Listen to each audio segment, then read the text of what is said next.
Good day and welcome to Glasnost in our time where we try to look at the world rationally and hope that it will rationally look back or look rationally back. I'm your host, Anthony D'Agostino. It's February 8th, 2024. Israel's bombardment of Gaza grinds on relentlessly. The United States is attacking targets in Iraq, Syria, and Yemen. We can see a path to war between the USA and Iran. Ukraine's leaders are in a fight with its military over raising a new army. The army is for a long war with deep missile strikes on Russia. If these do what they intend, to degrade Russia as a power, we can expect that Russia's eventual use of nuclear weapons will come into play. Germany is replacing Poland as the frontline NATO state against Russia. Donald Rumsfeld would have us say that the old Europe is eclipsing the new Europe. The rise of Germany portends new alignments in Europe, and for now, these alignments are for war with Russia. We'd love to stop this headlong rush to World War III, but all we can do is watch it approach and try to grasp it with world historical consciousness. If reading any recent history is of any help, I can think of one book that gives great background to our polycrisis. It's Helen Thompson's book, Disorder, Hard Times in the 21st Century, published by Oxford, 2023. Helen Thompson is a historian who calls herself a political economist. She teaches at Clare College, Cambridge University. She comments widely on international politics. Her articles appear in The Guardian, The New Statesman, Foreign Affairs. Her previous works include Might, Right, Prosperity, and Consent, Representative Democracy and the International Economy, published in 2008, China and the Mortgaging of America, published in 2010, Oil and the Western Economic Crisis, published in 2017, and now Disorder. And as I see it, Disorder is a series of essays, three historical essays on geopolitics, economics, and democracy, all of them stressing the factor of oil and energy. And it lays out the many ways that almost everything in the world is going wrong. So welcome to Glasnost, Helen Thompson. Pleasure to be with you, Anthony. I was most struck as I read this wonderful book, Disorder, with all its many insights, paragraph by paragraph, sentence by sentence, original insights on all sorts of things. But looking through the whole thing and wondering what to ask you about, I found myself most struck by your view of the great powers, and especially by this striking comment that you make that in terms of oil, Germany and Russia seem driven by some kind of relation together. And of course, you assume at various points that if Germany and Russia, historically speaking now, could ever have got together, they certainly would have controlled the Middle East. And in terms of oil and energy, that would have been an important factor in things. And maybe it helps us understand something about the history of the balance of power. I wonder what you would, I could ask you to say something about your idea of this relationship between Germany and Russia. In fact, there's one place, it seems to be page 99, I think, in your book, where you say something to the effect that the kind of historic relationship between those two powers, Germany and Russia, is a friendly relationship, and that Hitler and the early years of the Cold War represent an aberration. That means that the Rapallo relationship, the relationship between Russia and Germany, that's the natural relationship, and that antagonism is the aberration. Yeah, I mean, I wrote that sentence before Russia's invasion of Ukraine. So obviously that there's been another change away from what I think of as the historical norm. But I think you can see this, Anthony, if you look over a long historical perspective and say that at the start of the 20th century, Germany was a economically developed country which had an energy base which was very suited to its economic development to that point around coal. Somewhat less clear in relation to iron deposits, but we can leave that aside for the moment. And Russia was a economically underdeveloped state that did have oil. Indeed, for a short period of time in the beginning of the 20th century, Russia was actually the largest oil producer in the world. So if you put it quite schematically, Russia had the new energy source, Germany had the capital and the technology, so that there was a kind of ways in which their interests were complementary with each other. Now, there's all kinds of things that complicate that, including actually the fact that French capital gets itself in the Russian oil industry a lot more effectively than German capital gets itself into the Russian oil industry. Nonetheless, that you have a complementary story that is obviously then pulled apart by the First World War, the Bolshevik Revolution.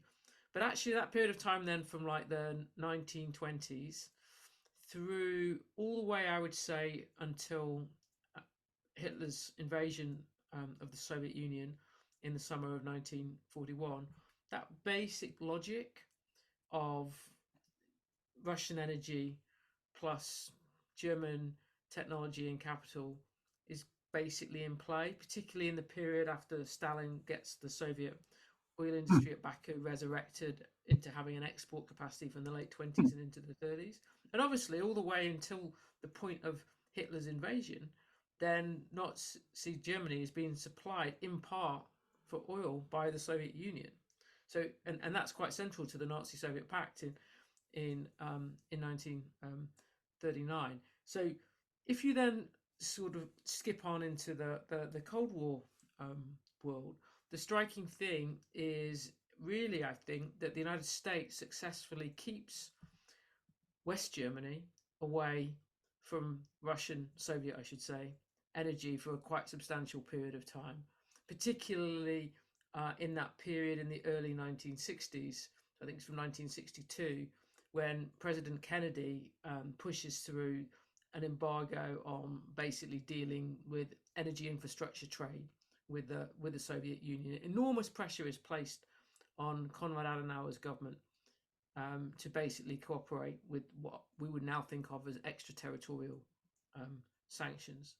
By the end of the decade, Lyndon Johnson's administration has pulled away from that policy of saying we are going to control whether West Germany trades energy-wise with the Soviet Union or not. And in that space, West Germany develops both the gas relationship with the Soviet Union, that more oil is bought from the Soviet Union. And as we know, by the time we get to the 90s, we've got the end of the Soviet Union, and we're talking about Russia. We've got the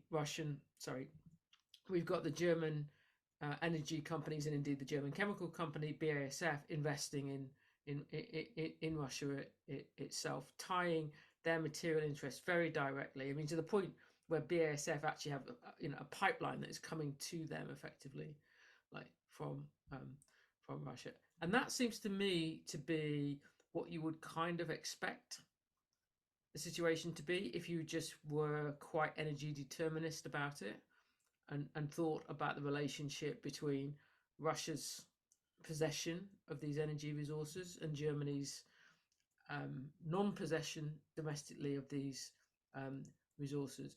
But we have these periods of time in which a whole set of other geopolitical questions come into it. And the interludes, so Hitler's and the early Cold War, is formed on the Hitler side, obviously, by the fact that he says, no, we will conquer those oil resources for ourselves. We're not accepting that division as I outlined it. So Romania is not good enough for the Germans. They have Baku. No, Romania is not good enough, and neither is synthetic fuel, I should really call it, good enough either. That Hitler understands at a certain point, if he's going to win the war, then he has to control Baku, and he fails in that, and he loses the war. And then the Americans in the early part of the Cold War put considerable effort into try to stop that relationship, the pre 1941 relationship establishing, being re established, and they stopped trying to stop it, if you like, from the late 1960s onwards. And that takes us all the way through, in a way, you could say, all the way through to the week or so before um, Russia's invasion of Ukraine in February of 2022, that day when the German Chancellor Scholz basically said, we can't carry on with Nord Stream, which I think was 2 days before the invasion. That was quite a watershed, because that was the Americans being able to tell the Germans again what kind of energy business that they could do with Russia.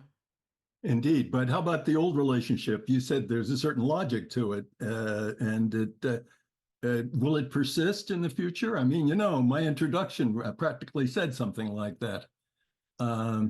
That that a new Germany coming on the scene doesn't necessarily have to be a hard-bitten opponent of Russia, or at any rate, once a few years go by, depending, of course, how things go on in Ukraine, that when the Germans start to think about their national interest, it may not be antagonistic. At any rate, that your argument would seem to dovetail with that.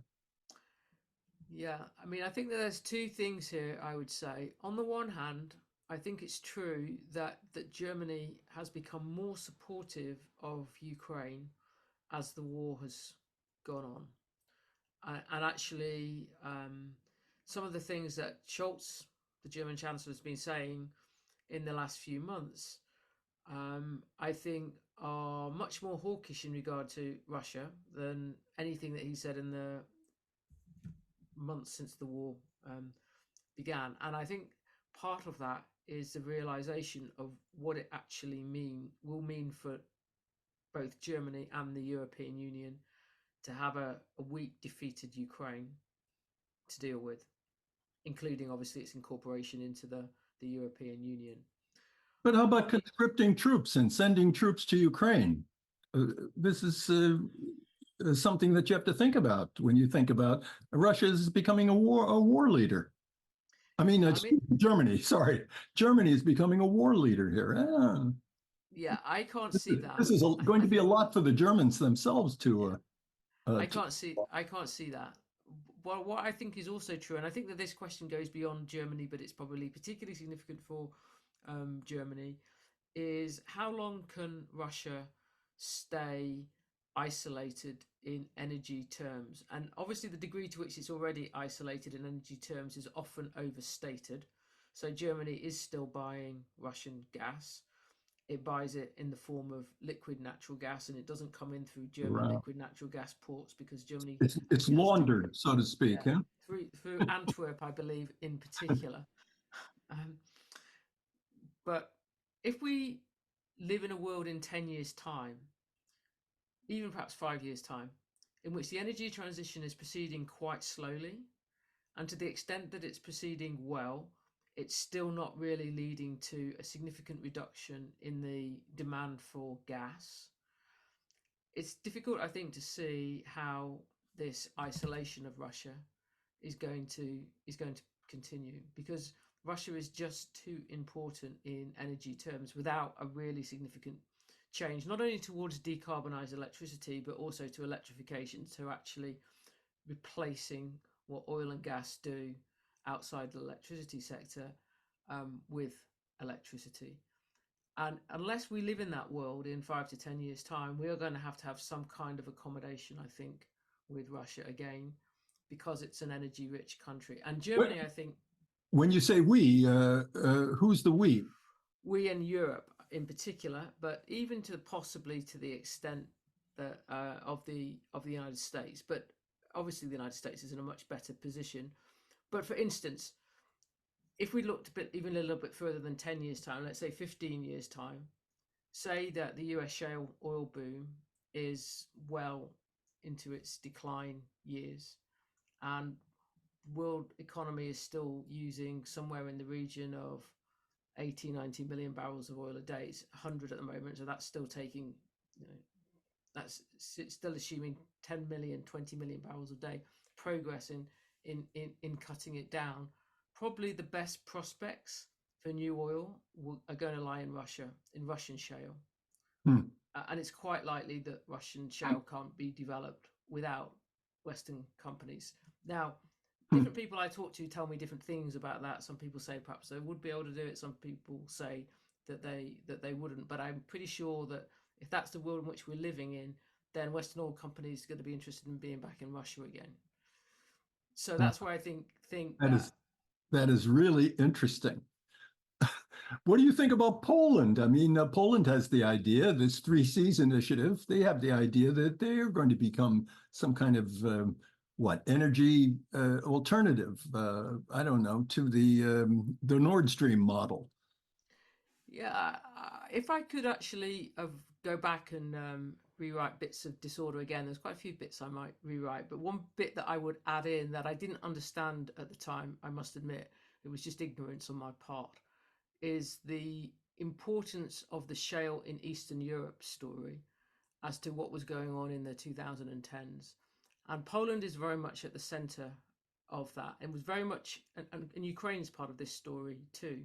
Considerable hope that shale gas, more than shale oil, shale gas would be commercially viable in both Poland and in Ukraine. And you can see actually Yanukovych, of all people, very keen on talking about the language effectively of Ukrainian energy independence from Russia in that period on the basis of what looked like the prospects for shale Hmm. in that part of Europe. But what we could also see, certainly by 2014-15, is that the rocks in Poland, where the exploration was most developed, simply do not fracture, if you like, in the same way in which the shale rock does in the United States, and that it was a geological dead end. And there nothing really has come of the great hopes that were invested in Poland in shale. Hmm. And I think that isn't a possibility for Poland. Now, it could be the case that actually the rock formations in Russia turn out to be no better than they were in Poland. But from what I read and the people who um, people who work in the energy sector who know about these things in a geological sense, is probably the prospects for shale in Russia are better than they are outside the United States. I mean, Argentina's investing some hopes in shale. Again, I think it's open to question how far it will be able to take them. But I think that Poland cannot really reshape Europe's geopolitical future from the basis of being an energy power. Now, it may be able to have a much greater influence on the European Union's geopolitical direction as a result of what happened when Russia invaded Ukraine, and the fact that Poland's position was vindicated in a number of ways, and that Germany's position was weakened. But I think it will come from that space, not from the energy space. Hmm. Interesting stuff to think about.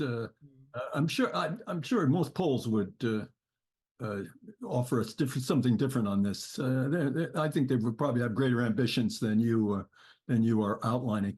But I'm sure that they anyhow, would, yeah. how about the rest of Europe? How about the EU? You don't seem to take much of a what's the word? You don't seem to regard the EU's attempts at European unity with. You don't see that it's very much. What do you say? You say the EU has its long-term incoherencies, and you say the Eurozone has had its insoluble problems. So, you know, if you took the vision of Jacques Delors, you're sort of the opposite, right? I mean, I think that the eurozone can muddle on. I think that it can't really resolve the fundamental tensions that were created by the terms of its creation, and I think that it will long struggle with the fact that it's supposed to be the single currency of the European Union, and actually the European Union is still a multi-currency union and is almost certainly likely to stay that way. I think in terms of things that will cause the European Union real existential difficulties, if you like, i.e., the muddling through option isn't really there, are much more on the geopolitical side. And I think that goes to the central problem in which Ukraine, in a way, is um, evidence of, albeit that the Ukraine issue around this was exposed by associate membership of the European Union rather than by actual membership of the European Union, is that the European Union is premised on the idea that, if you like, the primary constitutive reality of the geopolitical or the international world is economic, and that it's not security, it's not territory, and it's not borders.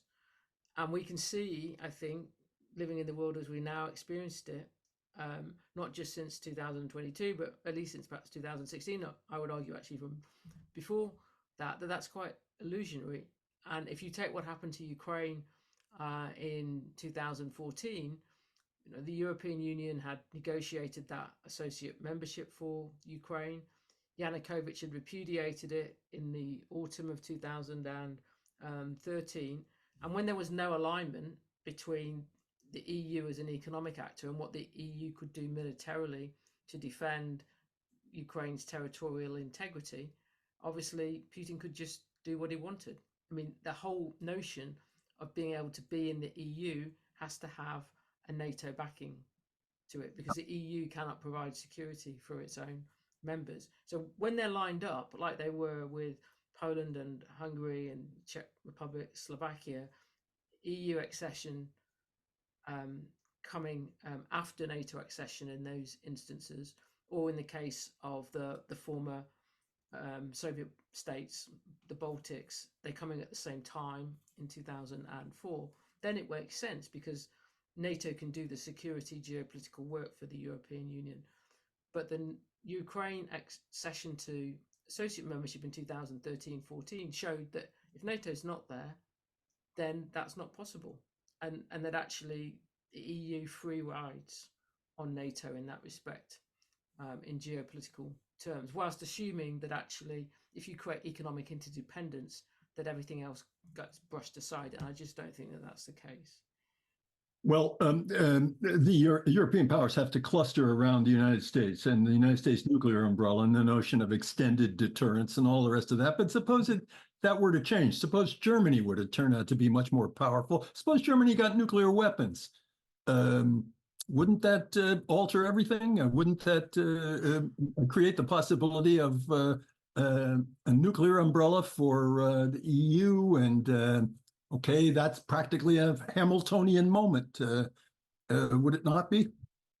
Yeah, I mean, you could say that the EU could do that already via the French nuclear deterrent. That's right. I think that That's right. If anybody took that more seriously. The Germans, I think, have pressed the French even on certain issues to do with this, and I don't think that's the way that the French really think about it. I mean, clearly, a Germany that decided that it wanted to have nuclear weapons and would definitely and was moving into the space of just being a defense power, a military power, that would change Europe dramatically. Yeah. Because at the center of the way in which the geopolitics of it works is, in a way, Germany's geopolitical weightlessness, except us. Exactly. Once we get us out of the economic realm. And obviously that suited a number of other European powers, including the French and the British, rather well, because they don't really want a powerful, militarily powerful Germany in the center of the continent. But I think that we're seeing now that Europe is going to have to, and Europe, it will be Europe collectively, I think here, does have to face the question of, well, what is it going to do in this world in which what happens in Europe is quite some way down the list of American priorities? And I don't just mean because of Donald Trump. I think that that's true much more across the political spectrum. Because of Asia? Yeah, Asia. And because it's so difficult to get out of the Middle East. It's just going to constantly keep posing problems. And that Russia will be emboldened by what looks like the success it will end up with I mean, obviously, it's endured some humiliations along the way, but it's very difficult to see an outcome to the end of this war now that doesn't involve Russia holding on to at least some of the territory, not just Crimea, but some of the territory that it's taken since February of 2022. And then the question of like, how can what remains of Ukraine be protected will have to be answered more by the Europeans than it will by the Americans, I think. And that means that Europe collectively will have to take the kind of responsibility for security that it's been pretty reluctant to do. And that will, I think, in a way, kind of mean that you have to end this whole narrative of the European Union as a peace project, because that kind of presumed that the European Union didn't have any geopolitical neighbor with which it had to deal. But actually, it always did, and that was Russia. It was just kind of like dissolved that issue into kind of like that end of history narrative. I think there was a very particular German version um, of um, of that that actually the German political class assumed quite deeply, I think, that because Germany had put aside all territorial questions from its history, that everybody else had done the same, and that included Russia, even though Russia had been created in this as a state with the borders that it now has, in this very odd, really, geopolitical moment at the end of December of 1991 with the dissolution of the Soviet Union, and the idea that that was just going to be fixed in time and that Europe would never have to deal with territorial questions on its borders. I think that was just incredibly naive. But I think the thought that that was true, that territorial questions belonged in the historical past and weren't part of the present, ran quite deep in the German Yeah. political class, and indeed amongst many German voters for that matter. It wasn't just a question of the political class. Yeah. So the let's see, Ukraine that survives in any form, even a Western Ukraine, is going to be very bitter about Russia, and it still has the potential. There's still a technical intelligentsia, a lot of know-how, and a lot of actually a lot of experience in building a war economy. It will be an arming country, you would think, and it will be probably doing its damnedest to have nuclear weapons, and that's doable. Along with Germany, maybe that the logic seems to indicate that the next step is to become a nuclear power, if you're going to become a big power, and even Sweden may be thinking in this way. Do you think that? Do you think that's all very far-fetched, or is that alarmist?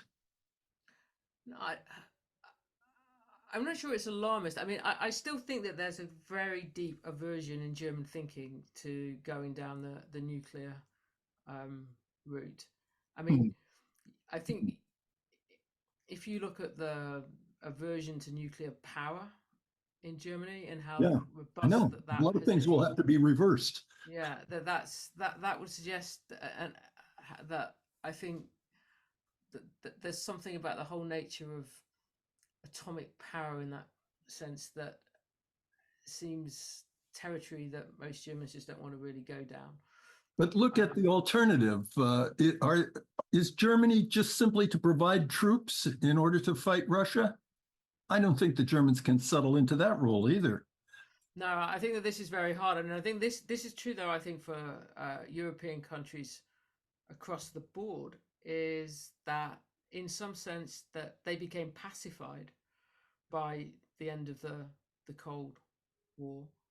Um, there was a sense in which actually that um, the idea that military power was in any way constitutive of European societies was now an anachronism, and that we were living in I don't know, a post-heroic, peaceful age in which these questions weren't to be to the fore. That we'd Mhm. been tamed by history and in some sense, and I think that there's a very strong sense now that it isn't going to be like that. I mean, on the one hand, I look at it. I look at the fact that, say, Latvia has reintroduced conscription, and I say, think that makes a lot of sense because they are the states that are going. The Baltic states are going to be the frontline states if we end up with a frozen conflict in Ukraine around the basic sort of position of Russia and Ukraine now. And there's going to be a lot of fear that after a little bit of time, that Putin will think he can make another move. At the same time, I see, like, I think it was like the British Defense Secretary, like a few weeks ago, basically saying we need now to think that we live in an age of war, and that this isn't just about like what goes on the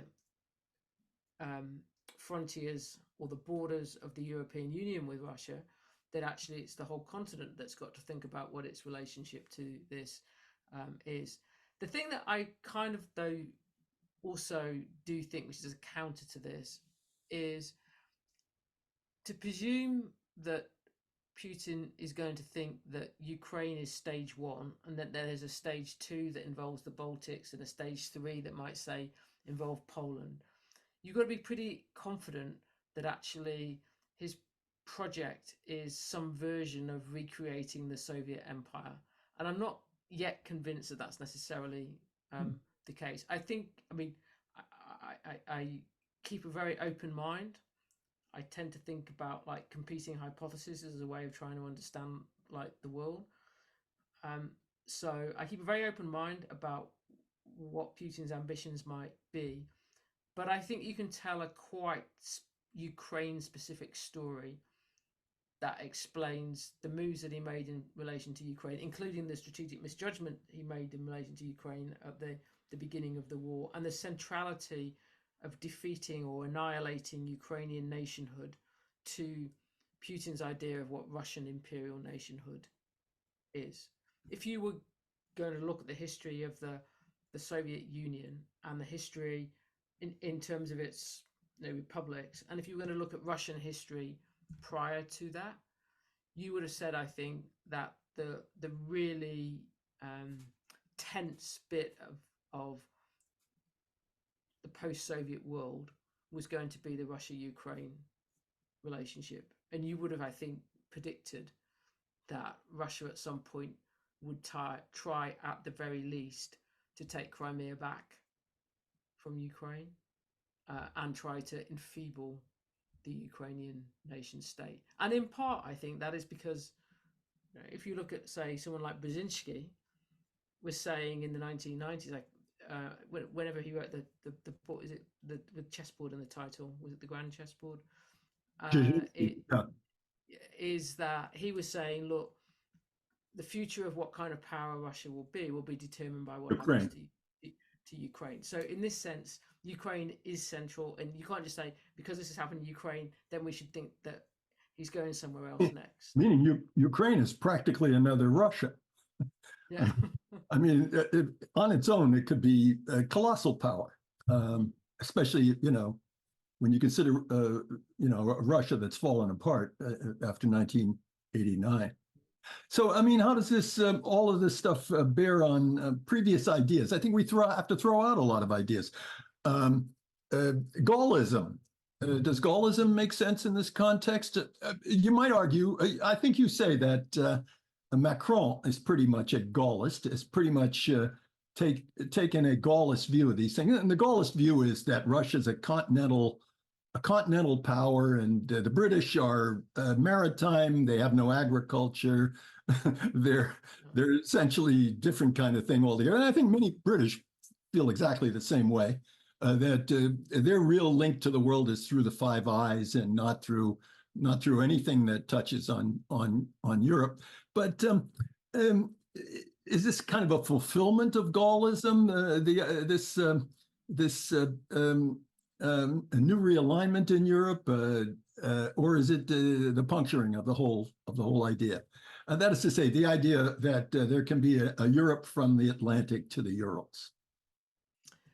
Yeah, I mean, I think it's a puncturing, and if you go back and look at what Macron was saying from really about 2019 onwards, right the way until the last months before Russia's invasion, he was very keen on talking about resetting European relations with Russia. He was very keen about talking about Russian civilization effectively being an essential part of European civilization. Um, Well, and where would we be with ballet? yeah, yeah. No, there's absolutely no doubt that you can't understand like European culture from a certain point without the Russian part of it. I mean that is absolutely true, but that doesn't mean to say that that extends from the culture into geopolitics, and I think that Macron, um, well, I don't think he got to grips with the fact that Russia might be a European state, but it's also an Asian state. That it's actually the only Eurasian state in the world in that um, sense, and also the fact that in a European Union that included the Baltics and quite a number of the East European states, the former Warsaw Pact states, that this kind of rhetoric about Russia was simply unacceptable. And the fact that he made such efforts to try to talk to Putin to stop the invasion and did so unsuccessfully, I think has only really weakened Macron's position on that. I think as well, though, that you have to think about Gaullism not just in terms of the independence of France in relation to the United States and the Soviet Union, but you have to think about it as an attempt to ensure that France had a resource base in Africa uh, after both the humiliation of the Suez crisis, but after he had to change position on Algerian independence. And I think that de Gaulle was quite a resource realist in this respect, and that what he wanted was freedom of French action in relation to dealing with those resource questions. But And that was in the day of the France Afrique. yeah, but The, then it's it looks like that day is past. absolutely, and that's where I was going to. But that world has gone, and I mean, and this that world, I'd say, has taken some particular blows this summer. In fact, in terms of the Yeah. coups in West Africa, the one in Niger, I'd say, was the most significant of that. And you can see a version, I think, of that old Gaullist thinking in the EU when it wants to look to Africa and say, actually, we're going to use your resource basis on a partnership basis for the energy transition. But I think that there's an element of like delusion in that too, because it kind of presumes that Europe can create uh, an economically liberal version, if you like, of using Africa as a resource base for its own collective politics, and forgetting that the colonial world and the neo-colonial world are over, and that actually African states aren't just going to like jump into line because they've got lithium or what cobalt or whatever resources it is that the Europeans need, because we don't have them in large number and in large volume, and to the extent that we do have some of these metals, Europeans don't want the mining to take place in their countries. So I think that Macron's, it's a very light version of Gaullism, and to the extent that he does engage with the resource question, the world that he wants is not there. Yeah. Yeah. But the desire to be on decent terms with Russia, though, you would think that France in the long run will entertain these ideas. Yeah, I mean, I think that this is where it's hard, because everything is now, I think, irrevocably changed by the fact of the war. In that, and I tried to spend some time thinking about this when I was writing the epilogue to my book for the paperback edition. I think there's a way of looking at the French and German position prior to February of 2022, and particularly perhaps the German position, which is we don't want to really take the question of Ukrainian nationhood very seriously. And obviously that's got a history in the 20th century too, particularly when you remember that the Nazi Soviet pact, effectively carved up Ukraine between Germany and the Soviet Union. And what though the war has done and Ukraine's defense of itself has meant that the uh, potency, the political potency of Ukrainian nationhood is here to stay.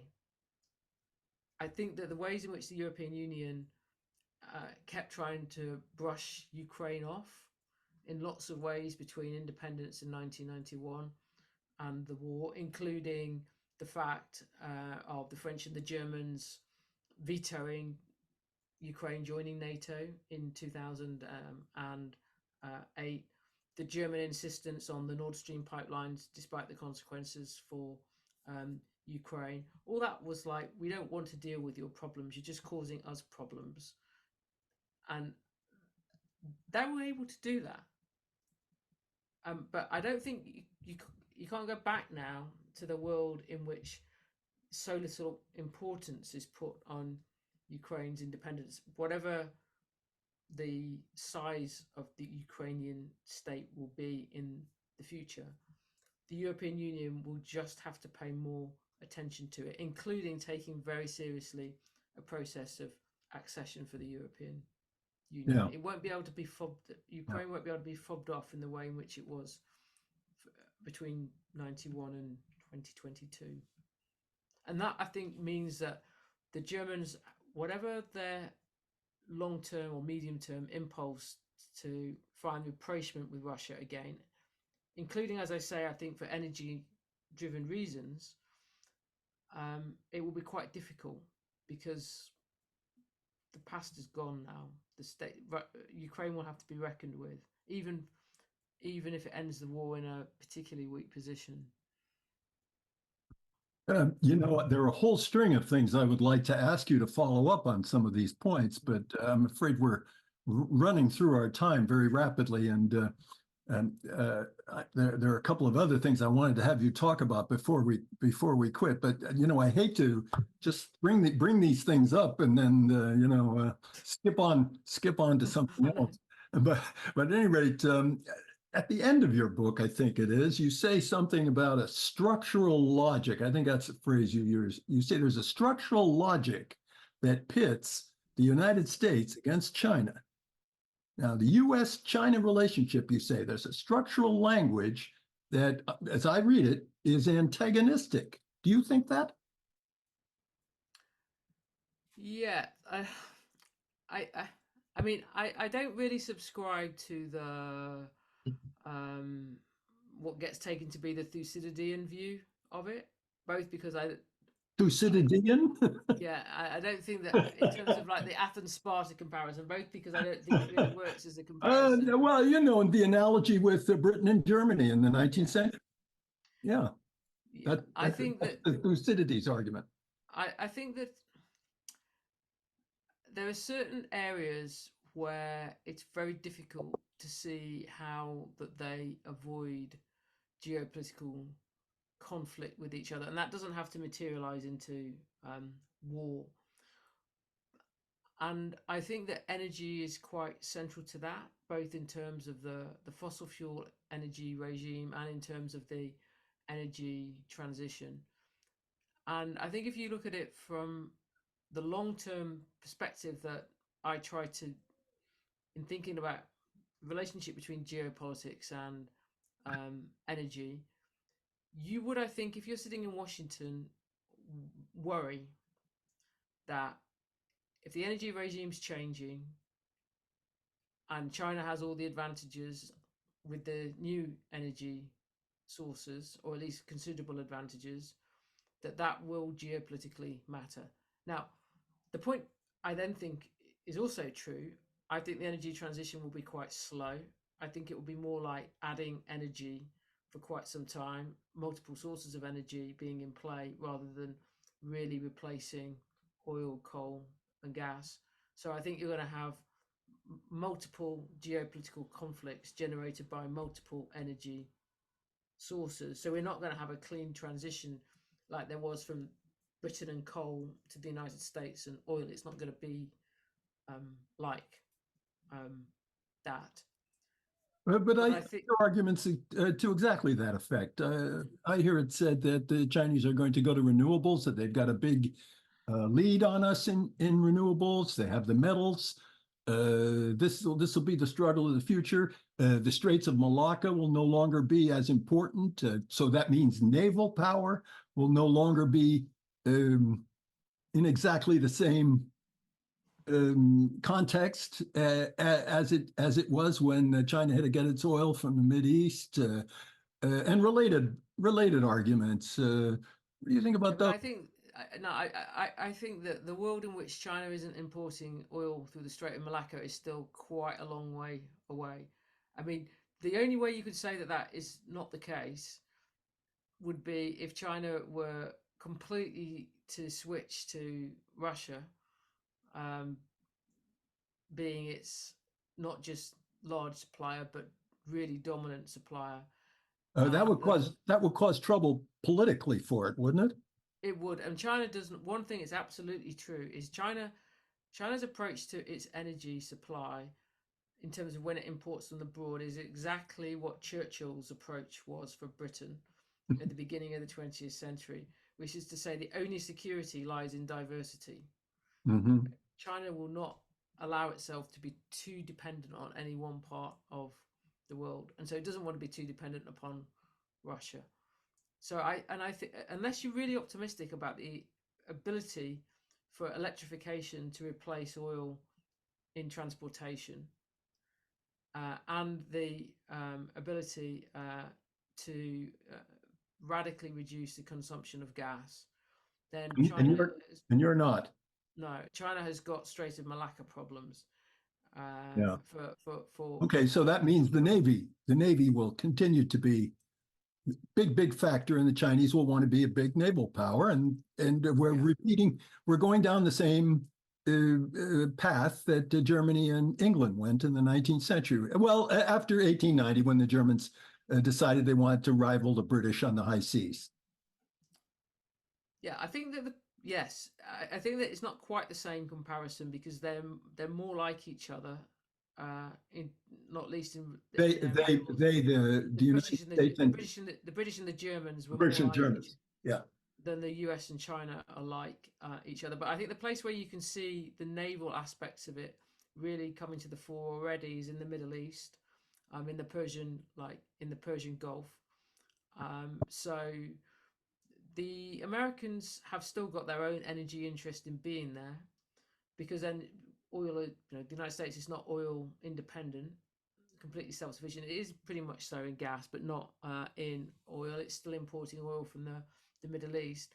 But as much as anything, I would say is even let's say for the sake of argument that the growth of oil from Guyana and from Argentina is very considerable over the next 5 years. US imports everything it needs beyond its own domestic shale from the Americas and is not importing oil from the Middle East at all. I'm not sure that I think that will happen, but just as a hypothetical, I still don't really think the Americans want China to be the state whose navy is basically acting as the guarantor of freedom of passage through the Persian Gulf, or in relation to the Red Sea for that matter either, because who is the dominant naval power matters in its own sake, not just who is doing what work in relation to keeping sea lanes open for energy security. You know, this And Graham Allison argument about the Thucydides problem that China and the United States will inevitably come to quarreling, have a sense of rival. It all centers on the Navy. And most of the examples that he gave in making this argument pertain to various accidents that would occur over naval disputes. But, prior to, well, let me see, wait a second. After World War I, Tirpitz himself, the father of the German Navy, he wrote memoirs in which he made a big argument for what he called a balance of power at sea. Weird idea, strange idea. Balance of in history does not indicate a balance of power at sea. No. But he said, yes, that's what we Germans seek with our German naval building. Would have, and had the war not interrupted, there would have been a balance of power. And I think it had the connotation of some kind of stability, some sort of Austrian idea of the balance of power, that means peace, some kind of balance of power among the navies. Weird, in my opinion, weird idea. But could it be that it's not weird? That there could be a big Chinese Navy coexisting with a big American Navy? This isn't a big question for us at the end of our discussion. I mean, yes, I think. I mean, in principle, I think that there could be, but I still think it would be a question of like whose navy would be doing what in terms of like maintaining freedom of navigation. And as I say, I think I still find it quite hard. Suppose they both guaranteed. Suppose they had some kind of détente. Yeah, I mean, possibly, but I mean, is there a way that we can be unhorrified by the rise of China? I guess that's the last question. Yeah, not horrified. But we have to. There's a whole area where obviously we have to accept coexistence with China, and I think that the idea that we in the West, I mean, like by that, can really deal with the China issue by trying decisively to restrict its economic development. In a way, I think that that's part of what's been going on in the US in the end of Trump. Really, once we get into the tech war phase of the trade war, so the latter part of Trump and then over into the Biden administration, I think that's quite difficult and dangerous. And I understand like why this is the path that's been taken, including because I think that for domestic political reasons, it's absolutely necessary to try to do something to reshore manufacturing production. I think that is just there's no way around that. But somehow we've got to work out a way of doing that that isn't really economically destructive for China in ways that then encourage China to be geopolitically destructive as well. And I don't have the answers to what that position, how you make that work in more specific terms than that.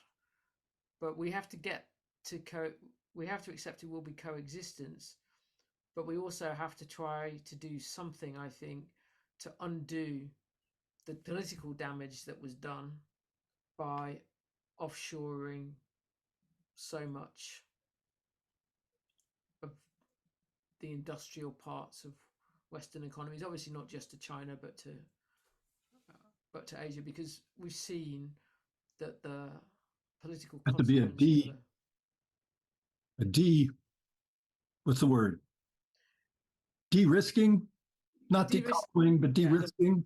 I mean, that's obviously what that's obviously what the slogan is for that space. But I think that as I say, you've got to factor into it the need to try and undo some of the damage politically that the globalization phase did, and that will mean some decoupling.